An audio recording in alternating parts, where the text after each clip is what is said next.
Un pays comme le nôtre ne peut rester sans budget. François Bayrou annonce le recours au 49.3 de lundi.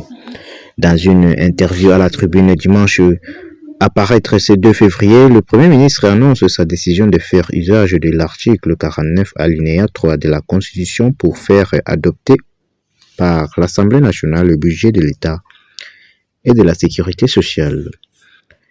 Est-ce malgré le risque de motion de censure qui plane sur son gouvernement? Le Premier ministre François Bayrou annonce ce samedi à la Tribune dimanche sa décision de faire usage de l'article 49 alinéa 3 de la Constitution pour faire adopter par l'Assemblée le budget de l'État et de la sécurité sociale. Les députés doivent examiner lundi après-midi les conclusions de la commission mixte paritaire sur le budget de l'État, occasion d'un premier 49.3. Ils passeront ensuite à l'examen en nouvelle lecture du budget de la sécurité sociale, théoriquement jusqu'à vendredi, occasion d'un deuxième. Maintenant, il faut passer sans tarder à l'adoption. Un pays comme le nôtre ne peut pas rester sans budget. Le seul moyen, c'est d'engager la responsabilité du gouvernement. Ce sera fait ce lundi, a affirmé M. Bayrou, espérant que dans 10 jours, la France ait enfin le budget indispensable à la vie de la nation.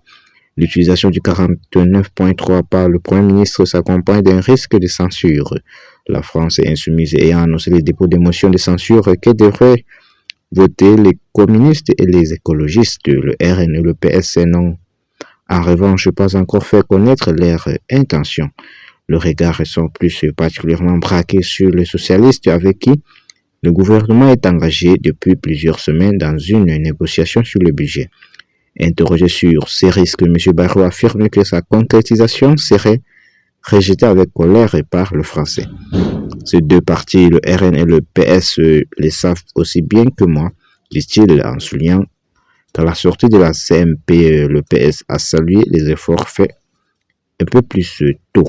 L'ancien Premier ministre socialiste Lionel Jospin avait exhorté le député PS à ne pas voter une motion de censure, estimant que celle-ci mènerait à un pays non dirigé.